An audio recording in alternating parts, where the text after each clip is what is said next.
Hello, my name is Mrs. Huffcutt, and I'm one of the librarians at the Morrison Mary Wiley Library. I want to read you a story. And now this one's kind of special. It's taken from a list of books that are called Caldecott books. These are picture books that are prize winning. They're named after Randolph Caldecott, who was an illustrator in 19th century England, but it's an American award. It was begun back in 1938 with the first picture book receiving this award. It's given by the American Library Association. And it's been given every year ever since. And I want to share with you over the next few weeks some of the books that we have from this collection. And we have them all at the Morrison Mary Wiley Library, and I think you will enjoy them. These are the very best of the best picture books, and it's given to one book every year, with other books being named as honor Caldecott medalists. This book, The Little Island, is from 1947, and it was written by Margaret Wise Brown and illustrated by Leonard Weisgard. Let's see what happens next.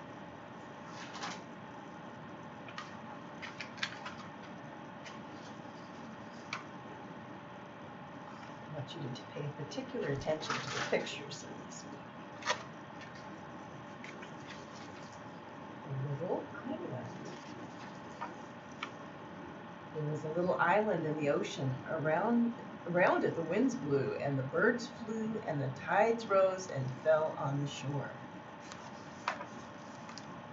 Clouds passed over it, fish swam around it, and the fog came in from the sea and hid the little island in a soft, wet shadow.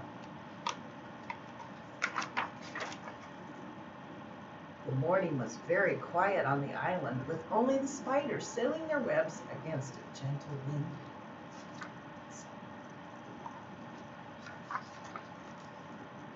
Small flowers, white and blue, and violets with golden eyes, and little waxy white pink chuckleberry blossoms, and one tickly smelling pear tree bloomed on the island, and that was spring.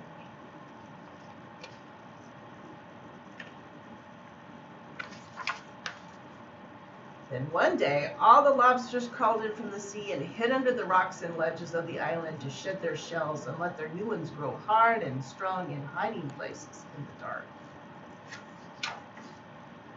And the seals came barking down from the north to lie on the sunny rocks and raise their baby seals. And the kingfishers came from the south to build nests.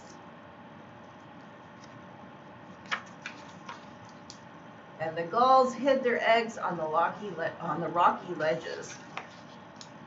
And wild strawberries turned red. Summer had come to the little island.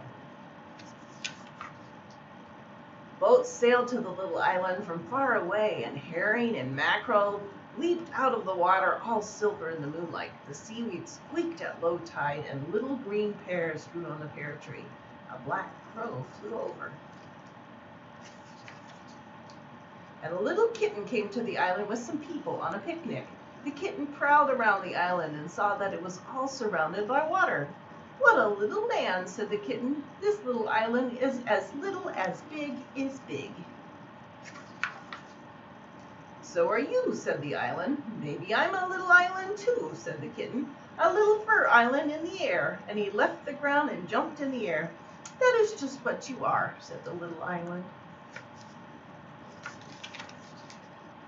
"But I am part of the big world," said the little kitten. "My feet are on it." "So am I," said the little island. "No, you're not," said the kitten. "Water is all around you and cuts you off from the land." "Ask any fish," said the island. So the kitten caught a fish. "Answer me this or I'll eat you up," said the kitten. "How is an island a part of the land?" "Come with me," said the fish, "down into the deep, dark, secret places of the sea, and I will show you." "I can't swim," said the cat. "Show me another way or I'll eat you up." "Then you must take it on faith what I tell you," said the fish. "What's that?" said the cat. "Faith. To believe what I tell you about what you don't know," said the fish. And the fish told the kitten that all land is one land under the sea. The cat's eyes were shining with the secret of it. And because he loved secrets, he believed, and he let the fish go. And he got on his boat and sailed away into the setting sun. The little island had a little woods on it, and with 7 big trees in it, and 17 small bushes, and 1 big rock. Birds came to the woods on the island, and butterflies and moths flew over the ocean till they got there. Night came to the little island, dark and still, and 7 little fireflies flashed in the darkness. A bat flew around and around the pear tree and woke up the owl. The wind whistled. Then came the storm. The wind blew from the southeast. Waves as big as glassy mountains came before it, and lightning and thunder, and always the howling, moaning, whistling wind. And then the storm passed and left the little island where it found it in the summer sea. Autumn came, and the yellow pears dropped slowly to the ground. Winter came, and the snow fell softly like a giant, great, quiet secret in the night, cold and still. Nights and days came and passed in summer and winter, and the sun and the wind and the rain. And it was good to be a little island, a part of the world and a world of its own, all surrounded by the bright blue sea. And that's the end of The Little Island, the Caldecott book for 1947. And now I'd like to share with you the 1957 Caldecott medal winner, A Tree is Nice. And it's by Janice McUdry with pictures by Mark Simone.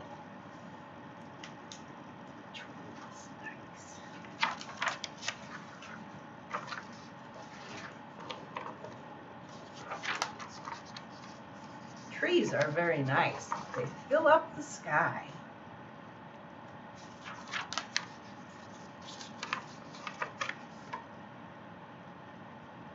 They go beside the rivers and down the valleys. They live up on the hills. Trees make the woods. They make everything beautiful.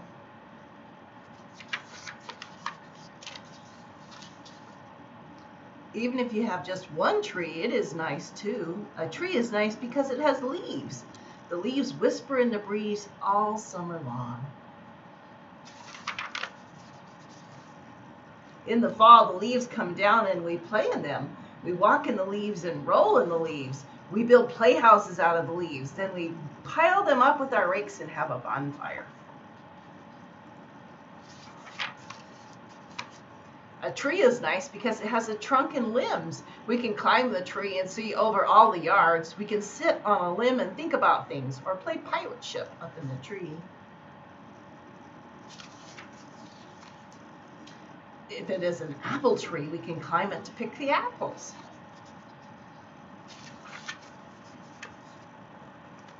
Cats get away from dogs by going up the tree. Birds build nests in the trees and live there. Sticks come off the trees too. We draw in the sand with the sticks.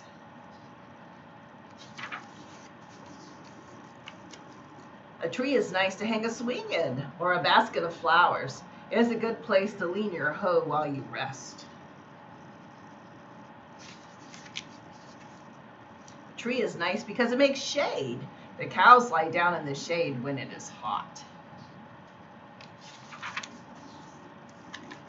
People have picnics there too, and the baby takes his nap in his buggy in the shade. A tree is nice for a house to be near. The tree shades the house and keeps it cool.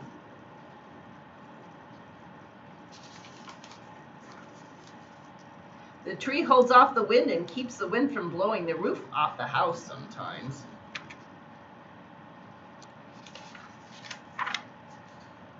A tree is nice to plant. You dig the biggest hole you can and put the little tree in. Then you pour in lots of water and then the dirt. You hang the shovel back in the garage. Every day for years and years you watch the little tree grow. You say to people, I planted that tree. They wish they had one, so they go home and plant a tree too. And that's the 1957 Caldecott Honor Medal book, A Tree is Nice.